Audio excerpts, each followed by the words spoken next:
Hello, everybody. Welcome to the LitRPG Audiobook Podcast. I am Ray, your audiobook reviewer, and today I will be reviewing some recent and classic LitRPG audiobooks for you. I will be beginning with Asgard Awakens, the VeilVerse Asgard Awakening, Book 1, by Blaise Corvin, narrated by Andrea Parsnow, with a book length of 9 hours and 8 minutes. Stars twinkled amidst the inky vastness, handfuls of glittering sand thrown across the darkness of infinity. The uncaring vacuum of space was remorseless, offering no warmth or safety. But the traveler remained untouched. Ages had passed. The traveler had not spent much time actively thinking for quite some time. All that remained had been a single purpose. A single destination, all driving towards one thing: hope.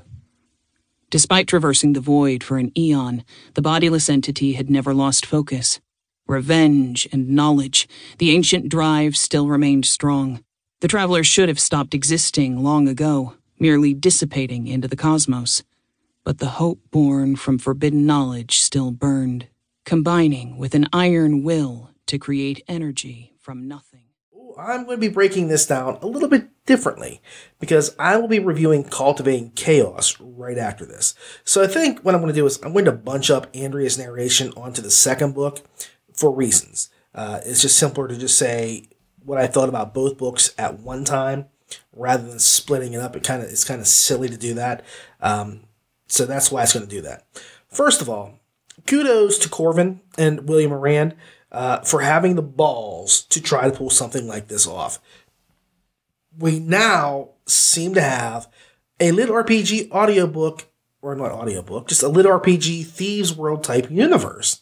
That was an old shared world that came out way back in the early 80s, and it ran for a long, long time, where, authors were invited to come and play in a certain sandbox. And Thieves World was a really interesting place. It wasn't always magnificent, but there were days that it was totally brilliant, and there was times it was just total trash. But that's because it was written by a multitude of different people. They just had rules. This is the world. This is the way things work. Come and join us. And I could actually see the VeilVerse really kind of becoming like the LitRPG open gaming session kind of thing. It's kind of like, come play D&D, but you get to create your characters, you get to create your world, you get to create everything, but it's just here in the VeilVerse, and it's all interconnected. I would love to see, honestly, I think all you guys have like this great connection with each other, and I'm only going to spit out some names. I'm not saying if you weren't named here, it is not a slight in any way, shape, or form. I do not mean to cut anybody out. These were just like the first couple names that came to my head as I was thinking about this. But like, for example, Dakota Kraut, James Hunter, Dave Wilmorth, MSE, even Harmon Cooper getting into this playground would be amazing. It would be amazing. Or none of them. It could just be Blaise Corvin and William Morand and left at that. But this is just like a really exciting, I can't tell you, this is like a really exciting, brilliant idea. The VeilVerse itself is just about various worlds that are connected by like these dimensional shifting curtains where reality sort of wears thin. People can cross over through these curtains and interact in new worlds. Here, the main characters in both books come from Earth. Although the main character could come from anywhere in the VeilVerse if you really want to. You could have a character that comes from Asgard and goes into, Neverland. It's just the way it works. So it doesn't have to be everybody comes from Earth. But it's pretty smart the way they do this. Although Corvin's character is sent to Asgard. So let me kind of center this on Blaise's stuff more than the brilliance of the concept itself, because the concept is pretty overwhelming, and I think it overshadows whomever I talk about after all this, because it's like a tidal wave of possibilities. And I would love to see them extend out some invitations for other people to come and play. I really would. Now, in the Asgard Awakens book, there is a guy who is given the mantle of Odin, and he slowly grows into his role as a new god. This guy is Trav, and he seems to have had some horrible things done to him as a slave. We first meet him as he is in the underground mines, and he's just kind of doing his thing to keep people from being killed by these horrible overseers called the kin. And he ends up having to not only keep the kin off of the people's backs, so to speak, in the mines, he's also got to keep the predatory humans who think they're, able to get away with things just because they're bigger and stronger than other people. He's got to keep those people away from the weaker people as well. And he's well loved for what he does. But what happens is there is, of course, a point where he has to leave the mines, because you can't have a book about a guy who's a slave in the mines for 9 hours. It just would not work. Well, that's not exactly true. I think Blaze Corvin, if anybody could make it work, Blaze Corvin probably could. I think Piers Anthony did it years ago, and I can't think of the book. But it was all about a guy that was on a planet in a mine for years and years and years. So you can do it. You can do it. But here, I think that you really kind of had to get outside of the box, so to speak, and let his character Trav grow and develop. So what happens is Odin kind of recognizes Trav as he is passing through, space, and realizes that he can pass his mantle on to the boy and save his life at the expense of his own. And, he kind of decides to do this. So he passes on everything about himself to Trav, but without being able to tell Trav anything about what's happening. For a long time, Trav has no clue why he knows what he can know, why he can do the things he can do. He just knows he's stronger. He's able to do better things than most people, that sort of stuff. And what happens is the kin basically prepare to destroy everybody in the mine, and he has to escape or die. And that's pretty much the impetus for the whole book. Once he does that, things really start moving along quite nicely. It was a pretty good bump, ba-da-dump, ba-da-dump, ba-da-dump, ba-da-dump, ba-da-dump, nonstop. Here we go. This is going to really take the cake, because it got really interesting right after he left that cave. Basically, he gets his escape, and he finds that he grows his power by, how do I put this, binding women to him as he goes along. Basically, he is making Valkyries by doing things, by tying them to him. He takes their power for himself, makes them stronger. He's stronger. It works out well for everybody involved, but he's only got so many slots that he can hand out before it'll either kill him or, backlash him to where he can't do anything else. So he has to be pretty smart in what he's doing. And that was like the one aspect of the book I was like, kind of like, what's going on here? I can't understand this, because it was like, for a little while, every woman he ran into, he ended up binding to himself. And I was like, well, you've only got so many slots you can bind people, but the first 3 women you meet, you bind them, so but it was just kind of funny, because this is kind of like Blaze Corvin's foray into harem. And it was funny because, I say that because he's not real big into the harem stuff, and I don't think I've ever seen him really do anything along these lines. And William Morand is the harem dude, if you want to think of it that way. He's right out there. He's I think everything he's done so far has had harem aspects to it. And Blaze kind of steps up and goes a bit further than William does here sometimes. I'm not complaining. But the book evolved into a lot of things, because it started off looking like it was going to be just a typical I need power to get revenge, but it just kind of just grows into a whole lot more than that. So I'm not going to complain. And my only problem is I'm still waiting on DelVerse. But as long as books like this keep popping up, I'm not going to complain. Not going to complain at all. Well, I might have not much, because I'm still waiting on the Luckstat Part 2, and I'm still waiting on DelVerse Part 4, and there's a lot going on, and I know Blaze is a self-proclaimed slow writer. although he's a self-proclaimed slow writer, he is an amazing writer, and I'd rather he take his time doing what he needs to. But this is like one of those series where now, and this is he's what he's doing now is he is basically pulling a Dakota Crowd on me, because Crowd has this series and that series and this series, and you're just like, I want this one, I want this one, I want this one, I want them all now. And he's doing that to me because, he's got Nora Hazard, he's got Delvers, he's got this, bouncing them around. He's got Luckstat trilogy. Luckstat strategy. He's got all that happening, and you want him to focus on this. But if he does that, he takes away from here. So, he's kind of put me in a bind as to, here's what I want. And, you can have your cake, but not eat it. And, you can't have your cake and eat it too, because if you eat it, you no longer have it. So, I just have to say he's got to get the stuff done and do it on his schedule and do it right. I'm not going to scream at the guy for making me want to read more of his stuff. That would be silly. But Corvin certainly crafts a great story that populates his world with interesting powers, people, and prices. I don't think that anything that Trav doesn't come without a cost to him or somebody else in one way or another.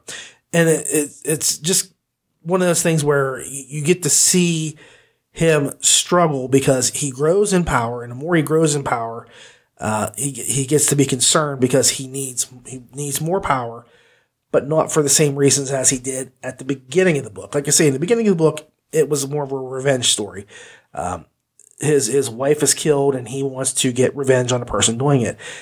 As we go through the story, there's a heck of a lot more happening, and he ends up needing more power to do things that need to be done to help people, save people, himself, the people he's with, that sort of thing. So he needs all this extra stuff. And he kind of flips it where he's like, well, I do want to take care of this cat that hurt my wife, but at the same time, I have all these other things I'm responsible for, and I want to take care of them. And he begins to see the inherent dangers of what's going on, because he's not the only person like himself, as we go through and find out. So, it's just one of those things where every time something is revealed, it not only makes the story elevated, but it also digs a hole for the character, for Trav. And, one of the things that I kind of found funny was Trav literally spends time worrying about his cousin Ash way more than I think Ash worries about Trav, because I didn't get a chance to count them, but if you would set them side by side and see, I think there's probably like 4 times where Ash is like, oh, I wonder what's up with Trav. And Trav is like, my cousin Ash, my cousin Ash, my cousin Ash. He does it a lot. And it's crazy because this book is like 9 hours and the other one's like 14 plus minutes, 14 hours plus some minutes. So it's a lot longer, and there's less mention of the cousin in the one book than the other. And that's fine, because I know if it had been me, I wouldn't be worried about my cousin either. Okay, he's fine or he's gone. I don't know. My only possible complaint with this book is that it is shorter than Cultivating Chaos. Like I said, Cultivating Chaos is about 14 hours long. This book is only 9. Okay. I need more. But at the same time, I know Blaze is a slow writer, and it was killing him to get this done. I'd rather have it done well and ending well in the right spot than having it be forced. So I think that it was fine. But like I said, if I had to complain, I just complained that there wasn't as much as the other book, because this was like a really great, interesting book. I don't know how to put it any other way. I enjoyed every second of it. It's very interesting. It's got a neat new magic system. I like how he interacts it and makes it LitRPG, how he adds the lit elements to it, which is pretty slick. I think that he did a really good job on that. So I think that you'll enjoy the way he portrays the magic use, the magic system. everything is really well thought out. It's very well thought out. So, like I said before, at this point, I would normally talk about Andrea Parsnow's involvement in the story, but I'm not. I'm going to move ahead and do Cultivating Chaos in my next segment. So, for this book, I want to give it 8.4 stars. It is smooth like Lagavulin whiskey. It is pretty smart. It's got good characters. And I like the harem building that he does. I know it's not his forte, and I think that he pulls it off. I think he does well, and he maintains integrity throughout the book. It's not like you just feel like it's a harem to be a harem. It is one of those things where it all makes sense. It's all logical.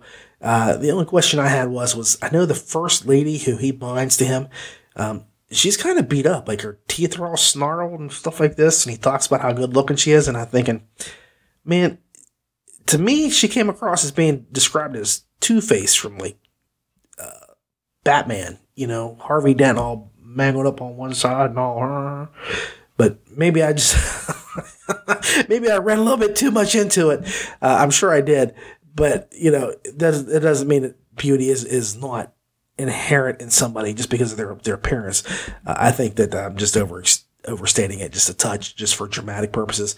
But yeah, I mean, I just think that there's a lot of lessons here that Blaze teaches us about characters, and the first one is that the main character here, Trav, pretty much accepts people for who they are, without question. And he works with them and helps them as best he can to fulfill who they are. And that's pretty smart. So 8.4 stars, and we'll get to the next one here in just a second. Okay, so if you've been paying attention, the next book I'm going to be doing is Cultivating Chaos, VeilVerse Cultivating Chaos Book 1 by William D. Arand, narrated by Andy Parsnow, with a book length of 13 hours and 16 minutes. Ash sat down in the ruined building, crossing his legs underneath him. Looking around himself, he found it was the same as ever. 2 walls, shattered columns, and a whole lot of nature quickly taking over the destroyed structure. He was only about 30 minutes out from the small city in which he lived, and yet it felt as if he were light years away, as if there wasn't a single hint of his life here, as if the only thing that had existed here was long gone. Breathing in through his nose, Ash slowly let air out through his mouth. Only a bit more, and I can call it quits. Get a job and just live. No more school, no more elders, no more limb, Ash said, his mouth screwing up into a bitter grimace. Shaking his head, Ash did his best to quickly dispel the negativity he'd just dumped on himself. It would do him no good to bring it here. Here, where he sought the quiet, an escape. William D. really brings home the bacon on this bad boy's back. This was a bit of fun storytelling, and I keep having Last Dragon flashbacks as I listen to this book. I mean, you want to know something? I'm a big fan of kung fu movies, and Last Dragon is my favorite, and there's just certain things that I compare this to here, and this was a fun story. I kept seeing Bruce Leroy a couple times here. This is a companion piece to Asgard Awakens, but it is also a completely separate story that only ties in with Corvin's books tangentially, I should say. This is a very good thing. It's very good, as it has its own flavor. And let me tell you, it's very different from Asgard. Both of the books are very distinct in their settings. Believe me, you will not confuse one for the other. If you were to walk into a room and you said, this room is Cultivating Chaos and the room over there is Asgard Awakens, you would know the difference in style and texture and art and everything about it. The design would be very telling. There's no doubt that these are different worlds, but they are connected by a doorway, by those veils. And I have to say that I am a huge fan of Arand's, and to say that, it would be just a complete understatement if I just said I'm a huge fan. But I've never read a book of his that I have not utterly loved. And that goes for Foster and Faust. I know that is one of the more controversial books out there, but I enjoyed Fostering Faust a lot. I would be hard-pressed to pick a favorite of his. Truthfully, I would have to say that Super Sales is my go-to Arand book or series or however you want to put it. But this book is one hell of a close second. I freaking grew up watching Chop Socky and Godzilla flicks as a kid. Just grew up watching them. And I can say Chop Socky because that was the era I grew up in, and those were what they were known for. And I don't think it's a negative stereotype. I think it's actually an honor to have something titled like that because these movies just inspired me as a kid. I mean, I did martial arts for years because of movies like this. I was inspired literally by one of the movies I'm going to name here in a minute because my dad would always poke fun at me because I could sit at home and watch Rio Bravo and then turn around and watch the most perfect, the 36th chamber of the Shaolin. He would say I did a Western and an Eastern back to back. Okay. That is how much, this stuff was a part of my life because the 36th chamber of the Shaolin was the movie that if you ever watch Kill Bill, he's like, I've carried buckets of water up and down those stairs, so many times, it just makes my arm hurt just looking at him. Here, this is the movie where, the guy, he carries those buckets of water up those steps. He has his arms out straight. He has the bands with the knives so that if he drops it a little bit, he gets stabbed and he has to keep his arms up. And he gets to be so hardcore at it. Eventually, he's just running up and down those steps like nothing. And he's actually stopping people from falling. He puts his foot up and grabs a guy's butt with his foot and keeps him balanced and pushes him up the stairs. That movie is amazing. And this is the way it felt to me in this book. I really, really kept saying to myself, this is the 36th chamber all over again. So, I actually have some anime background. It's very limited. I mean, I could probably tell you, I've got three animes that I've watched and I'm dedicated to. There's others, but Naruto, Inuyasha, Cowboy Bebop, okay? So as limited as it is, I had to laugh when Arand literally rips on Naruto and there's this whole shout out to I'm going to yell what I'm going to do and use my hand signs, and as I do this, you just punch me and take me out. It just cracked me up. It was just really, really funny. But I do take a little umbrage as he also takes a pot shot at Super Sales and Felix. And while they're his characters to make fun of as he likes, I'm going to take a little umbrage here and say, hey, don't mess with Felix. Don't crack a joke at his expense. All right, got that off my chest. As things go, this is a typical, and not in a bad way, Arand book, insofar as the hero kind of stumbles onto a way to make himself stronger and then quickly builds a harem. This is not the Fostering Faust style of harem, but it is a harem nonetheless. It's not that hardcore. In fact, I really can't think of, other than them saying, here's what we're going to do, being much more than a fade to black before the scene starts kind of thing. Now, one thing that I have noticed is that, and I'm not being negative here, I'm just making an observation. William D. Arand does sort of replicate his harem girls' personalities over and over again in each book. What I mean by that is you'll always will have like this no-nonsense, nose to the grindstone person. There'll be the secretive one. There'll be the admirer. There's the slightly dangerous one, or the one that's just a little bit whacked out of her mind. He just kind of like shuffles their quirks to and fro a little bit to make new characters. But there's always that archetype, so to speak, for his ladies. So, I mean, I don't know. If you think I'm wrong, call me out on it. But I think that's what he does. Because, like, to me, there are parts where I was listening to this and I was thinking of, the pancakes from Super Sales. There's Andy. And then, you go through it, you'll see who I'm talking about. I go back to the Selfless Hero trilogy, for the Admirer and that sort of thing. If you pay attention, you'll see it's pretty much the same set of chicks, and I'm not being rude when I say that, the same babes, the same ladies, Just names are changed and personalities maybe get kicked around a little bit, or there's some weird stuff going back and forth, but it's the same ones. And that's okay. I mean, you can only do so many girls, and you've got to keep track of who they are, what they do. And I think you kind of ease into it and just say, here's what it's going to be. It's easier that way than trying to come up with, 48 different styled women. It works. It really does. And I have to say that, are there that many personalities out there that are so different? I don't think so. Anyway, there is some crossover between the girls as far as I'm concerned. That is just my observation. The MC Ash has access to a hall of records that he finds that sort of lets him bestow abilities upon himself and others.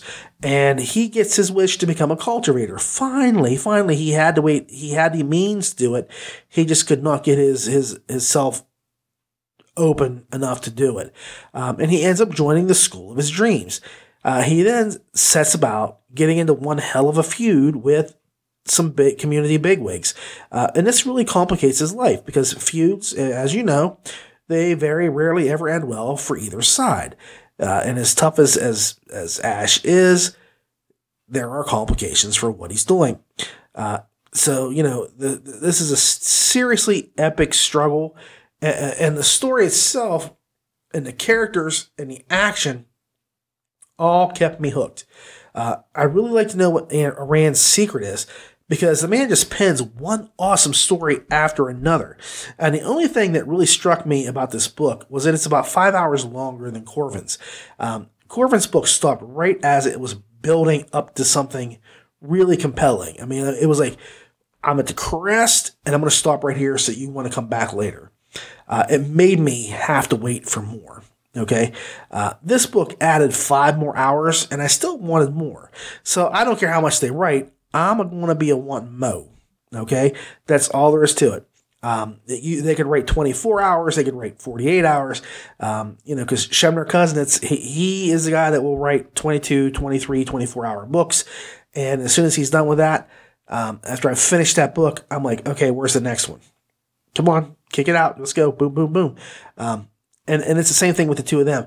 I think Blaze just kind of has, this is where I want myself to stop point, and it really feels like a natural and organic stopping point. With William, he kind of goes into, I want to tell all this that I can right here because I've got more stuff that I need to get in the next book, and I can't have this stuff taking up room from there. So, he gets it all out. He tells you everything you need to know in this story, and it's fun. I really enjoyed Ash a lot, and I don't want to say I liked him better than I did Trav. I think they're both interesting characters, but for me, I am, like I said, ho, ho, ho, ho, ho, ho, ho, ho. Everybody was kung fu fighting. Yeah, those cats were fast as lightning. That's where I go. That is my home. I have to say, that there are times when, I just have to break out in that song just because I am a kung fu fighter. And that this book made me want to sing. It made me want to go back and watch The 36th Chamber. It made me want to watch The Last Dragon.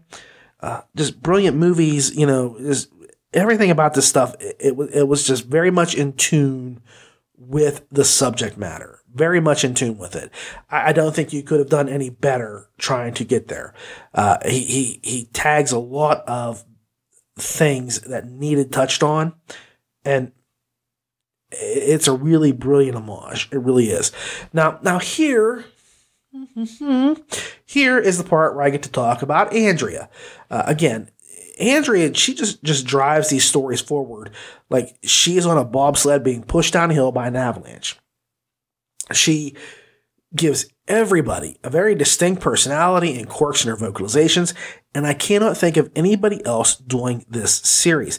The only other thing I really wonder about, and I've got to bring this up, Andy, I'm sorry, is the leads. I've listened to both books back to back, one right after the other, and I could not tell if you used a different voice for each of the main characters or not, if they were close to one another.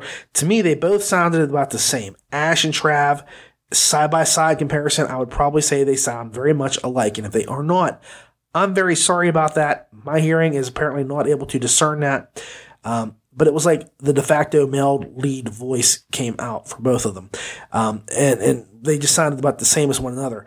And that would be fine normally, but as these two characters are looking for each other, there's a possibility they're going to meet sometime. And I don't know how you would pull that off if they both have the same voice, because if they do meet and they do get face-to-face, which I hope happens because it needs to happen, there needs to be some sort of closure for these people,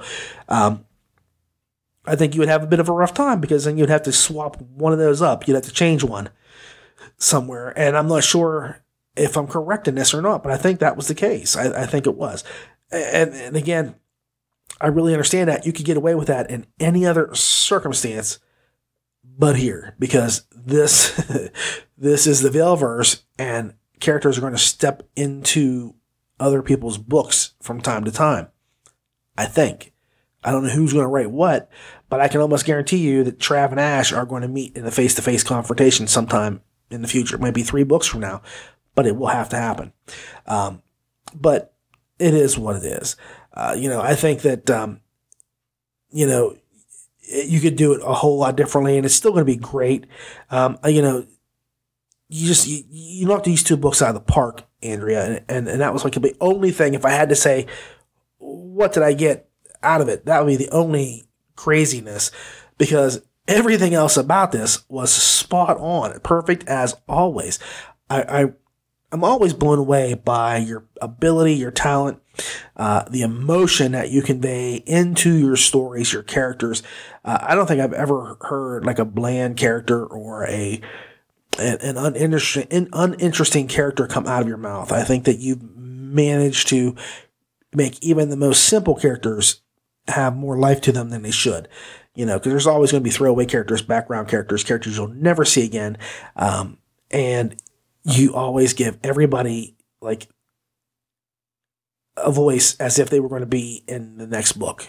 They're not a throwaway character. They're going to be here. They're going to be big the next book. Next book, this guy who's out there selling newspapers, he's going to become the newspaper titan of the world. And they're going to have to go talk to him and get some information. So you do it like that. And I'm always impressed by that. But I did think that, the 2 MCs were about the same vocally, and I had to bring that out. Again, just because I kind of get worried about what you're going to do if they do have a face-to-face, which is a possibility. Anyway, don't take that as a negative. This book is really fun. It's really great. Andrea is amazing as always. She carries this, and I'm just going to say this right up front. I don't care, like I said before, the concept, the series itself. This is going to be a great gateway for other authors to come in and create their own worlds to connect to your stuff. And if you do that, I just want to say this. This needs to be a one-voice kind of thing. Andrea is the person that should be the one voicing the VeilVerse books. It should be a one-voice person doing this. To mix it up in any other way would just not work. I don't think it would be as trademarked, so to speak, in my mind. Not copyrighted or whatever you want to put it. But she's your brand. You want to talk about brands? Andy is the brand for the VeilVerse. Okay, she is the one that really brought life to these characters, all the way straight down the line. Brought life to everybody, whether it was Trav or Ash or any of the girls. She brought this place to life vividly in both books. Very impressive how she did that, and I think that to put anybody else in would be just a really bad idea, because she's the stamp of this universe right now. And yep, you can swap it up and change it out and do a lot of things, and you can get away with it and it won't be bad. But I think Andrea really, really did something special here. Not that, the writers didn't, but Andrea really, really put herself into this book and into these characters. And to overlook that because somebody else comes in and says, I like this person or that person, that's great, but we're going to stick with Andy because she is our voice for the VeilVerse. I just think that's the way it should be because she really carries this whole thing. As great as the books are, they're even better with her there. Final score for this version, Cultivating Chaos, I got to give it an 8.5. It's going to be 1 point more just because I'm a Chop Socky fan.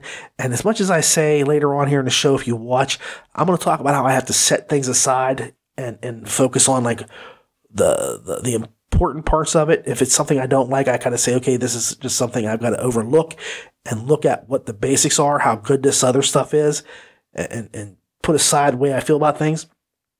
I really feel 100% there's no one else could do this. And Andrea did it, but because this is dealing with something I love, the Kung Fu stuff. The Kung Fu stuff is who I am in my soul. Years, I didn't do Kung Fu. I did Taekwondo, but martial arts are martial arts. And when you do them, even if you don't do it for 10 years, if you're not out there doing it every day and practicing and doing your kata and things, it's still a part of your life and it carries over with you in everything you do. It's like, I guess it's kind of like being in the military. You may not be in the military, but you are in the military.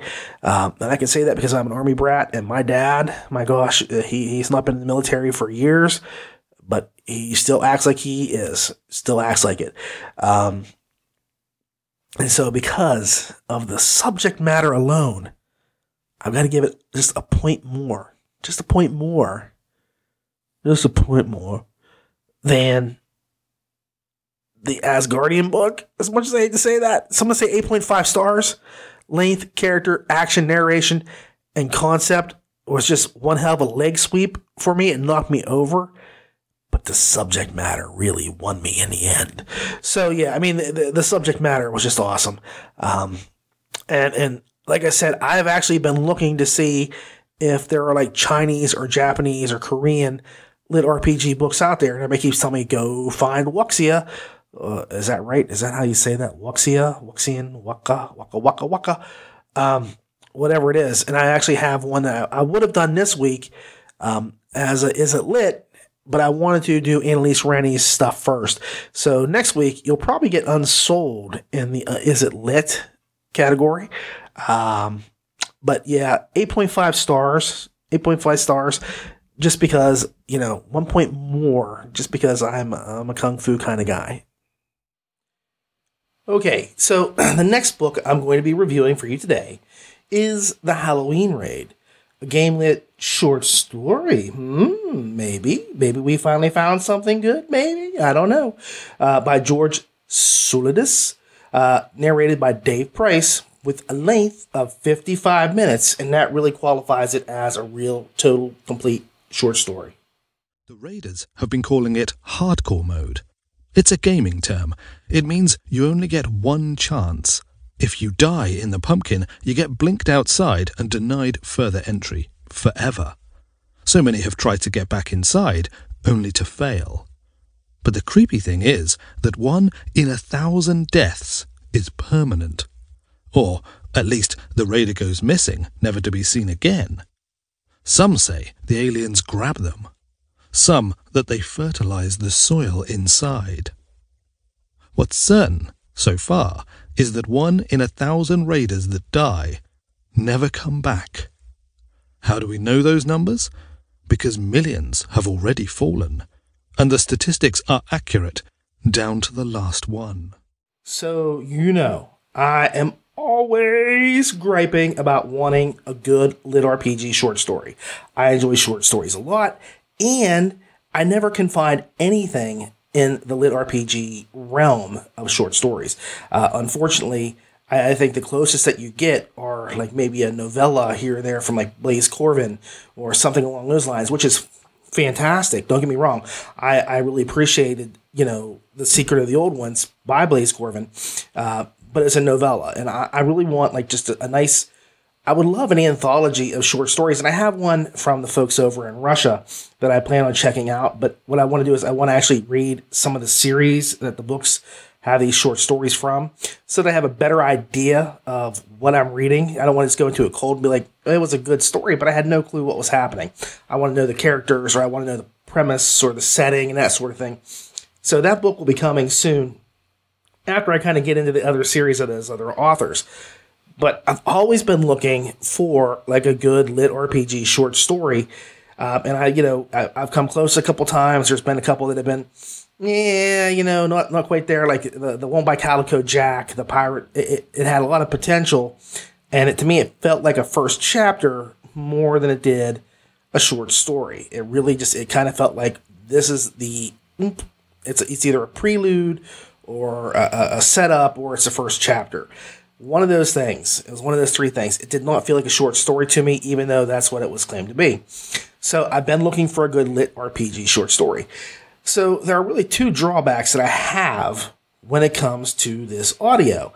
And I hate to even say it like that. And the first, I have to be realistic. I mean, like, are you willing, and I have to think about this now, are you really willing to spend $3 on a 55-minute story? Okay, here's the thing. I am. I mean, hell, I spend more money on that for a comic book, and I hate to say it like that. I spend way more money on a comic book that I'll probably read in under 10 minutes or less. And yes, I can go back and reperuse the comic and admire the art and all that, but I read the story. A comic book usually takes me 10 to 15 minutes at most, depending on how much I really, really, really try to absorb the story and the action and the words and that sort of thing. It's not something that, you've got heavy paragraphs from Faulkner that you're trying to absorb and digest. It's fun and it's great. But most people, and I know that's one of those things that, like Ramon, when you watch his show, he'll talk about, like, the book's only like 180 pages. Is it worth the $4 that you're going to spend, the $3.99 or the $2.99? And I have to agree with him on that. So this is one of those things, I'm just going to lay it out here right now. It's a $3 audiobook, and I think it's a $3 short story. Now, that's where I would say I can understand a $3 audio. For the ebook, I kind of have issues with, because I have short stories out on Amazon, and they're 99 cents, and that's to just buy them outright for your book. I've got them on the Kindle Unlimited for free. So, $3 for a short story that I know is not that long. But, I mean, hell, like I say, it is what it is. So, my opinion is, if it's good, it's justified. All right. So now we're have to decide, is this a good short story? The only other thing is that this is it lit RPG? I guess is the best way to ask us, because the story is not, how I guess I should put it like this. It is not uber crunchy. There's just no way it can be, because it's a very short story. It's 55 minutes. So you're not going to get a lot of crunch. You're not going to get grape nuts. You're not going to get a bite of grape nuts. You're going to kind of get a bowl full of mush, which is okay. Not everything has to be heavy with numbers and heavy with alerts and notifications and that sort of thing. You know what I'm saying? So I will say this is lit RPG. It definitely has the touch, but it's a light touch. I mean, just a little bit, because you can't squeeze a whole lot into the story and make it a short story under an hour. It's just impossible.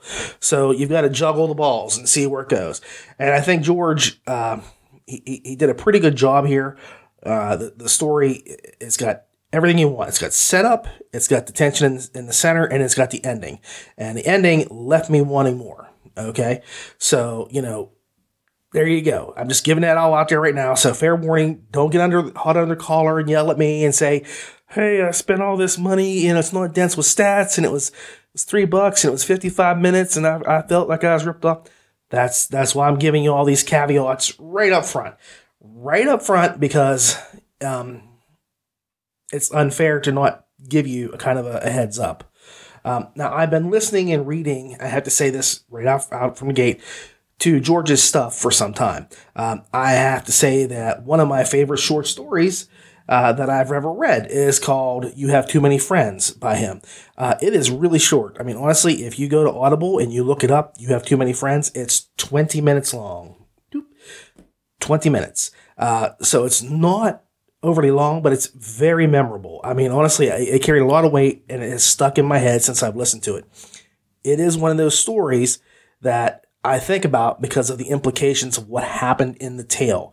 It was a really good, I would almost put it like a Twilight Zone kind of film kind of story, maybe Outer Limits, but it was all normal. There was no sci-fi. There was no supernatural aspects to it, but it was just creepy as hell, and it worked so well. The Halloween raid, in comparison, holds its own. I have to say, it holds its own. I don't think it has the depth that the other story had, but the other story was like a real punch in the face. It was quick, it was over with, and it was like, pow, it was done. So, this one has a bit more of a layout. It's got more of a story. It's got characters to it besides the two that were in the one that I just told you about. So let me kind of tell you about the story. The story is pretty simple. A lot of things go unanswered, as they should in a short story.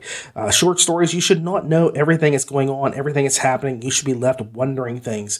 That's the wonder of a short story, because you question why things happen. It makes you think about aspects of life and that sort of stuff. So basically, you are left to make some conclusions. In the story, once a year, a giant jack-o'-lantern pops up in either Europe or the U.S. It swaps out either year. If it's in the U.S. last year, this year it's in Europe. So every year around Halloween, that's when this thing pops up. Inside of the jack-o'-lantern is where all the gamey stuff happens. So people outside are able to just walk into the pumpkin, and they will fight monsters and get loot. And that's what the whole premise is about, is this has been going on for a while, and certain gamers, the people that go in, they'll live stream everything that's happening. They'll show you like the monsters they're fighting and the loot they get, and you can bring back a pretty good haul, really easily, from just a few hours working there. The bad news is that the pumpkin, no one knows where it comes from. There's speculation that it's aliens. And the real problem is that the game that is inside the pumpkin is set on hardcore level. Now, in hardcore level, basically, if you die in the pumpkin, you can never go back in. You're banned for life. No retries, no restarts, no resets. You're done and you're out and you're over with. You can't go back in. But just one more little catch to the whole thing. The bad news, the really bad news bears, is that about 1 out of every 1,000 people who go into the pumpkin and get killed just disappear. They don't respawn outside. No one knows what happens to them. People think the aliens took them. They're being experimented on. They don't know. And I'm going to be honest with you, it's never revealed. It's one of those things that you have to decide for yourself, which is really fine. I have my suspicions of what I think it would be. You'll have yours. But no one knows what happens to these people. So they're basically considered as being dead and people move on. The real problem comes that the MC, the main character, his brother, now the MC is Edward, his brother goes in year after year, and he's the only reason why they survive from year to year, and they're not out on the street, and they're not starving, because he pulls in enough loot with his little team to keep his family afloat. And this is the year Edward is going to go into the pumpkin. And right before he leaves, his mother says, "No, I don't want you going this year. I want you to stay out and just, cheer on your brother." So he obeys his mother, very sadly, and he goes to a bar and he watches his brother's live feed. And horrible, horrible things happen, and he watches his brother get killed in the pumpkin. He's very nearby. So he runs down to the pumpkin patch, which is where you kind of respawn, and his brother's not there. So from that point, he has to go into the pumpkin because he figures if his brother is never coming back, because he's out of his whole team, he's the only one that didn't show back up, he's got to get some loot in order to keep his mother from being booted out in the street, and they have food to eat for the year. So there's a lot of stuff going on. And Edward is a interesting character. He's one of these people that he has studied this his whole life. He's watched the video feeds. He's listened to people talk about it hour after hour. He has prepared, and he kind of runs in after all this preparation with no weapon, no gears. I mean, nothing. There's no gear there. He just kind of just goes in willy-nilly, and he doesn't think about what he's doing. So, he just wants to get in, grab some loot, and hope he doesn't get killed and have to respawn. The problem is that the lit stuff, which I'm not going to tell you about, all appears in the pumpkin. But it is there. It is there. He does gain a couple class titles and some levels and, stuff like that. It's really pretty interesting. It was a fun story. I can't say that this is like one of the best LitRPG stories I've ever read. I've read a lot of LitRPG. I'm not going to say that it's close to all that. It's a really good story. And I think it is a worthwhile short story for what it is. I think it's really, really excellent in what it is. And I think that there's a really good setup for the story itself for more to come in the future. And I would really like to see, maybe another longer novella, because George does those a lot. He's got several novellas that he really fleshes out in his little universe that he's created. And I'm trying to think of what it's called right off the top of my head, and I know it won't come until later on after I'm all done with this. He sets it up really nicely at the end so that you could have more to the story. And that's one of the great things about it. The story did not go the way I expected it to. I just kind of figured, okay, this is what's going to happen to Edward, and that's going to be we got you kind of deals. And that is not what happened. That is not what happened at all. It was a nice way to end the story and leave it open for more later. Dave Price handles the narration. I can't talk today. Dave Price handles the narration pretty well. And he provides a lot of voices and attitude in each of the characters. I think the only off-fleek moment, yes, I do have teenagers and I'm learning these things, was when the witch would speak. It was a little corny, but even as corny as it was, it worked. I think he did a good job.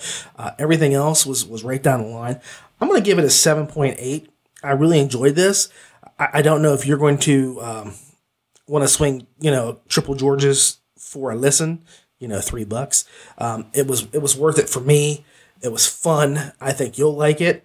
And if you're looking for a short story with LitRPG elements, this is the place to start.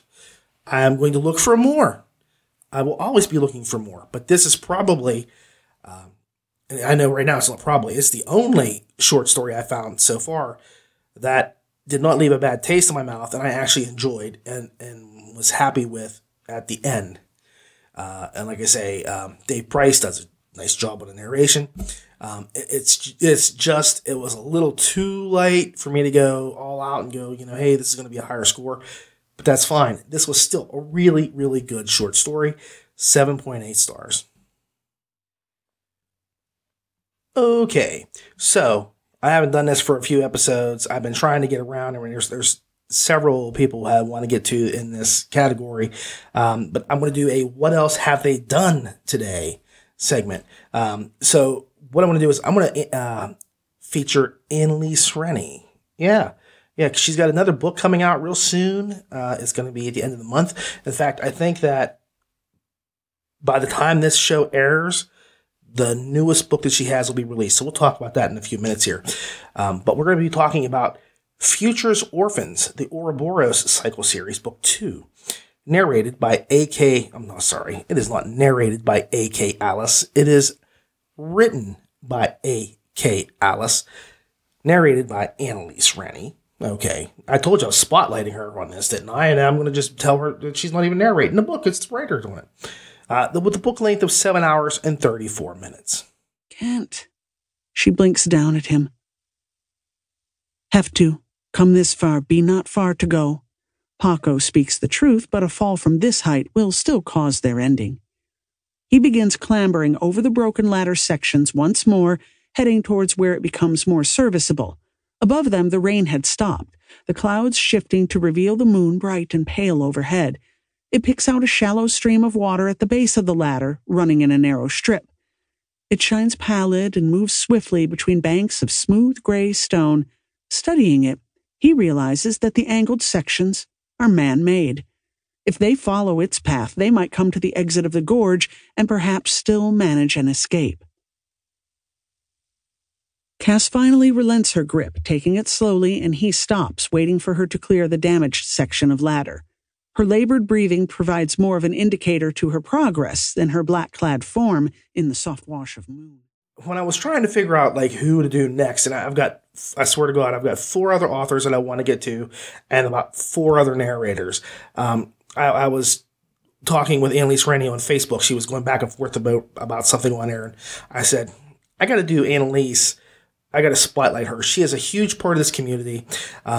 She has done LitRPG. She's got LitRPG coming out. I really need to just kind of get people more aware of Annalise. So, I said, I'm going to do this. And it's funny because I'm always curious. Like, if you ever go on Audible, you'll see, like, this book is unavailable. This book is unavailable in a series. And it will tell you, like, ask me why. And it'll ask it why. It won't give you an answer. It just gives you some bull crap. It doesn't give you, like, well, the author doesn't want this book released at this point. It just tells you stupid crap. So I'm always curious when I see, like, a book in a series that is on Audible, but it's not the starter book. It could be book 3, book 4, book 2, but you'll have, like, book 1 will be totally written, and it's on Amazon, not on Audible. So that it kind of throws me off. And this is what we do. We have book 2. Book 2, not book 1, with no book 1 coming in on the horizon of Audible at all, as far as I could tell. So I just have to run with it and figure there's a reason. There's a reason. I don't know what it is.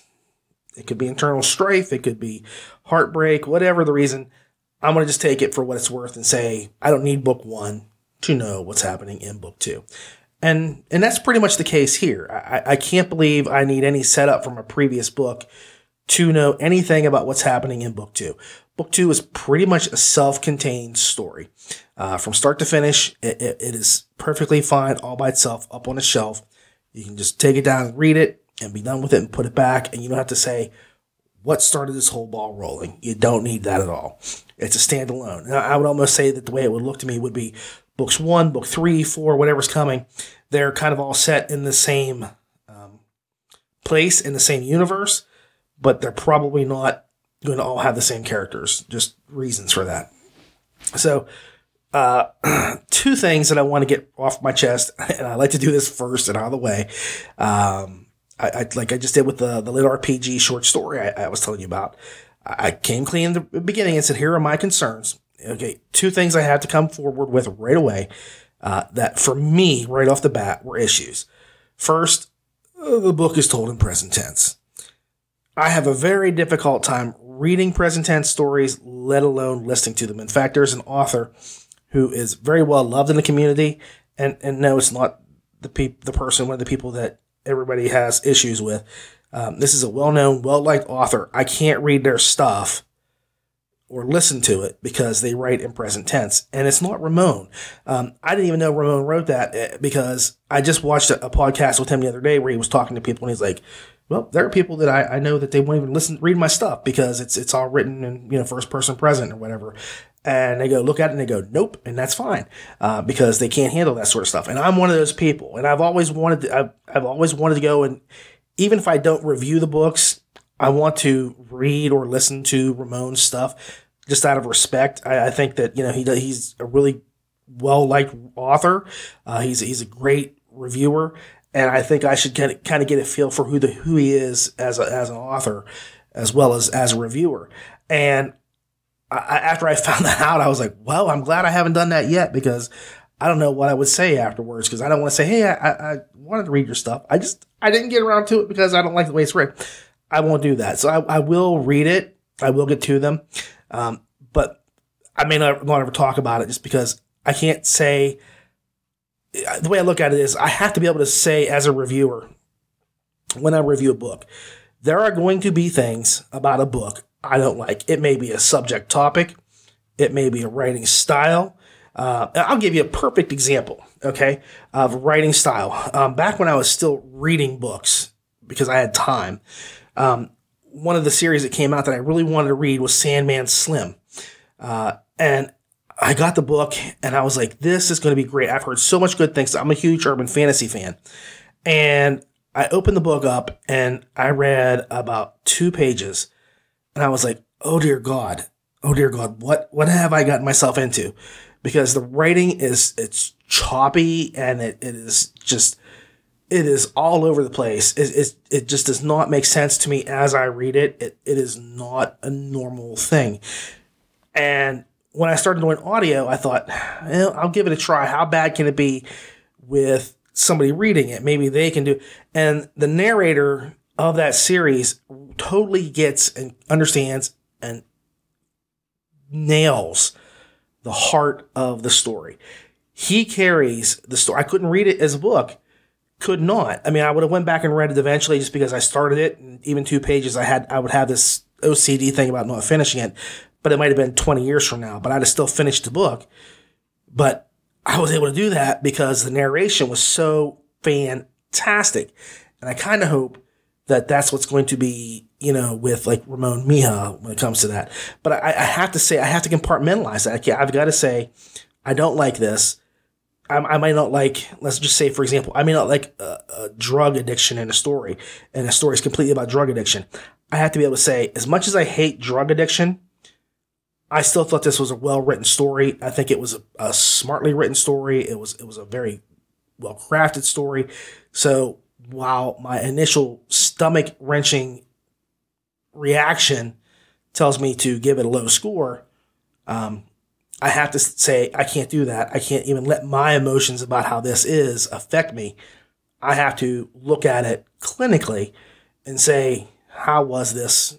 If I just came in cold and had no feelings on this whatsoever, how did it make me feel? So that's what I did here. I said, okay, I'm going to step back. I wanted to do this for Annalise just because she's a great person. She does a lot of stuff in the community, for the community, asks nothing from anybody. I said she deserves this spotlight. So here's what I'm going to do. I'm going to say, boop, it's present tense. Just get out of my way. I am going to knock this out of the park. I'm going to just go for it. I'm just going to go for it and do it. So I hit it. And the other thing I need to talk to you about is that the beginning of the book is very slow. So slow. Pretty slow, in fact. It's pretty slow. Now, here's the thing. I'm okay with slow so long as there is a payout in the long run. I can understand that you have setup and there's things you've got to do. There's info dumps. There's characters that have to be introduced. There's a lot of stuff that needs to happen. And I am willing to overlook slow stuff. And if you know anything, if you've listened to me, I'll tell you the slowest book that I have ever read was The Sword of Shannara. It is this thick, and if it was that thick, it'd have been a brilliant book. Because it is this much crap that does not need to be told. It's stylized, it's verbose, and it is just boring. There's just nothing to it. If you'd have condensed it down, edited it, man, it'd been a great, amazing story. Elfstones was this thick, and it blows the Sword of Shannara out of the water. And so I can get through setup. I really can. It may take me a little bit of time, but I can get through setup. But I have to tell you here and now, the book doesn't take off like a race car in the red. Okay? Just to give you that, give you that right out of the gate. Because it's not fair for you to say, this book I was anticipating a lot of action and things like that, and that's not the way it is. It's a very dystopian future. The characters are broken people. It's centered around 2 characters. I should say that right off the bat: a junkie journalist named Cass and a street punk named Paco. Okay, and it seems that the spit has really hit the fan in the world, and the world is just barely getting by. The government is controlling people with dermal patches. The patches control their emotional states, but the populace, they believe they need it to survive, and here it is. It's controlling them because they're addicted. it's this whole big mess. It's very, very shadowy government kind of stuff. And all that has to get laid out. So don't anticipate, because you got to figure out, why is the main character a junkie? What happened? What happened that caused them to fall from being a brilliant journalist into being, in the bowels of hell every day? You have to get all that. And you just don't do that inside of 5 pages. It just does not come about. Not in a good story. So, like I say, the story does start off a little slow. Now, needless to say, stuff happens. And before you know it, the pair, Paco and Cass, they're up to their necks in it. Okay, that's the best way I can do it. So when I said it started slow, it did just that. But once the initial setup was over, the book began to gather some steam. Okay? And I mean, it was gathering steam until it was flying along like a Zeppelin that had jet boosters. Okay? A lot of stuff happens. But it's really just about the journalist and the street kid keeping each other going that kind of steals the show. Yes, there are mysteries and betrayals that occur, and the pair are hounded by a mercenary. I'm getting texts from Facebook while I'm doing this. But there are mercenaries that are hunting them down. Even the post-apocalyptic setting takes a back seat to the relationship that the pair have. And I don't say that in a negative way. I think that character growth and character development and character interaction is essential to an amazing story. Everything else is really just window dressing if you look at it. Because if you don't have interesting characters or interesting, developments, it doesn't matter, where they're doing it. They can be doing it in Neverland. They can be doing it in hell. They can be doing it in outer space, and it's still going to be boring as crap. Here, they've got really great characters, and there's a lot of this stuff that goes on. And the story itself has, it says, it's got elements of Mad Max and Blade Runner. And it maybe, it does. I can see that. I can see that pretty clearly, but I can also see The Road by Cormac McCarthy, and even some Philip K. Dick influences as well. I mean, there's just a lot going on in this story, and it's got this feel of an original world that you're familiar with, if that makes any sense at all. It's strange how I connected to it after things started really going. And like I said, I did have to work my way past that tense issue. But I like I said, there's a lot of stuff that happens, and it's okay. I was able to adjust my mental gears. I admit, if I stopped the book or put it down for a few minutes or came back to it an hour later, I had to get my brain geared back up to going into that way of speaking. But that was it. That was the only thing. I just took me a few minutes once we started the story back up, and I was back on the road. I was back there, and I was enjoying the story. Now, I do want to talk about Annalise Rennie for just a minute, since this is her spotlight in the What Else Have They Done segment. Now, I first discovered, I discovered Annalise Rennie. Yes. She was doing Achilles' Reign, which is before the Puatera series online, which is by Dawn Chapman, the amazing Dawn Chapman. Hey, Dawn! She's a great lady. Anyway, she's since become a huge part of the community. She does a lot of stuff for people, always building people up, always helping out in any way that she can, and doing more books for the genre every day. And I thought this would be her time to shine. So I want to just hand this back to her and say thank you for everything. The topics in this book hit on a lot of things that actually pop up in LitRPG, so it's not really out of place. And you might want to look at her new upcoming audiobook, The Song Maiden, a LitRPG journey. That should be popping up right about today, I guess, maybe tomorrow. I don't think it's yesterday, but it should be today or maybe tomorrow if you're watching this right now. If it's like a Tuesday or a Wednesday of the week. So, and I'm hoping she sings in it.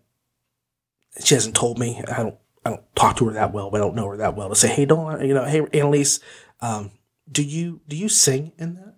Because, she does do a kick-ass Carpenter's version of some stuff. Anyway, Rennie's style is really fantastic. I love listening to her. And she paces her story and dialogue so well and provides distinct voices for each character that I have to say that was part of what made me be able to get through the iffiness of the tense kind of issue that I have, the present tense. I can't do that. And her way of doing it, her cadence and her pace worked it well for me. And I think that she slips into male voices pretty easily. I'm pretty impressed. Andrea Parsnow does it. And I think I've talked about Andrea today enough, so I'm not going to go into it, but sorry, Andy. I think that Annalise does a really good job with the men voices as well as the others. And she, like I said, she's the only reason why I was able to get past that perspective, because it rattled my cage. It rattled my cage a lot. And like I said, she made it just that little bit easier to swallow. She was my spoonful of sugar. So even with the whole slow setup of the process, if it had been anybody else, I probably might have wanted to just drop the book altogether. But Annalise really kept it on fleek. That's my second time today I got to use that word for my son. She kept it on task, on point, however you want to word it, so that you didn't drift away. And I think that, and you won't be sorry. You really will not be sorry going through this with the way she does stuff. Like I said, I don't want you to get scared off. It is a little slow. And if you have that issue with the tense, like I do, the present tense telling of the story, it may not be for you. But she really, really has a good grasp on the story. She has an utter concept of who these people are, and she puts it out there. There's emotion there. Paco, and the journalist, the junkie journalist, and you feel, sometimes I was like, has Annalise ever shot up or something? Because she seems to get this character a little too well. And I speak from somebody who comes from a family with people who've died from drugs. So I can say that. I don't think Annalise has ever done drugs, but I think that she understands how to convey that. I think that she can emote their feelings very well, and the issues that they have. I think that, this was one of those performances that you hear about all the time. I talk about it with the sound booth theater people. They have performances, and I think Annalise really, really qualifies under that as well. Just like Andy Parsnow, Annalise really, really just makes this her book. And it's a good book. It's enjoyable. Now, as I say this, I don't rate the What Else Have They Done's or the Is It Lit segments. I will only use books that I have enjoyed as a showcase. If I had listened to this and if Annalise had not done her magic and I felt that I didn't like it, I wouldn't even review this book. You would never know that I had ever read it. Okay. That's just my first, here's how you know it's a good story. You're listening to it now. You're listening to me tell you about it right now. So it's like, that's it. I have a showcase and I only use books that I enjoy. That's it. If it wasn't something that was fun, I wouldn't do it. For example, I have maybe another segment coming in a little while that I'm going to do, in which I'll be rating the books normally, because that would be more in line with LitRPG stuff. And I don't want to just say, what else have they done? Or is it lit? This is connected to gaming. So I'm going to give these things scores. But here, in this case, I never score these anymore. I started off, I think, the first one or two times and did it, and I thought, that's a bad idea, because I'm just right now trying to introduce you to something else that these people have done. Things that are really fun or exciting or just different. Sometimes you can say, I like this person as a narrator, and I'm a LitRPG person. You can kind of split away and get out of there for a little bit and enjoy life in the world with other stuff that they've done. Like I said, I've done it with Jeff Hayes, with the Clan, with his one story that I told you about. And I know I'm not going to get it, but the where they're trying to kill the guy that hit Job or whatever it was called. And it's my memory. It's not that it wasn't good. It was a really good book. But those are the things that make you kind of grow as a listener, as a reader, to kind of stretch a little bit. And so by doing this, you're still staying with the community, which is important, but you're also giving them a chance to shine and do other things, because we can't do the same thing over and over again without losing our mind. So I just wanted to give that to you. If you really want to see scores, go and check out the Audible book page, because I'll have ratings on there for you. So hint, hint, wink, wink, nudge, nudge, say no more. Go check that out. And you can see that on the audiobook page, probably about a day or so after this show is aired. So get the book, listen to it. You'll enjoy it. Well, that's the show this week, ladies and gentlemen. I would like to thank you all for watching. I do appreciate you taking the time to watch, to listen, and to support us. You can, if you really like us and you want to support us, you can like the LitRPG Facebook page, the LitRPG Podcast Facebook page, I should be more specific, or the YouTube page, just share and like the video. I just sincerely hope you've enjoyed our show. Please leave comments or suggestions below. Feel free to tell me whatever you like. I do enjoy the feedback. Remember, you can always follow us on Facebook, Twitter, YouTube, iTunes, Google Play, and Stitcher. And like I said, I do have books on Royal Road if you want to check those out. I'm not going to go and beat your head over with it. It is just Apocalypse on Endless Earths and Nightmare Game. So take those and give them a peek. I just want to say, remember, the most important thing you can do for a book that you read is to leave a review. It is essential for authors to get reviews. So if you read it, whether you loved it or hated it or in between, leave a review and say why and how you felt about it. For the Audiobook Lit podcast. I think I'm getting lit. For the LitRPG Audiobook Podcast, I'm Ray. Keep listening.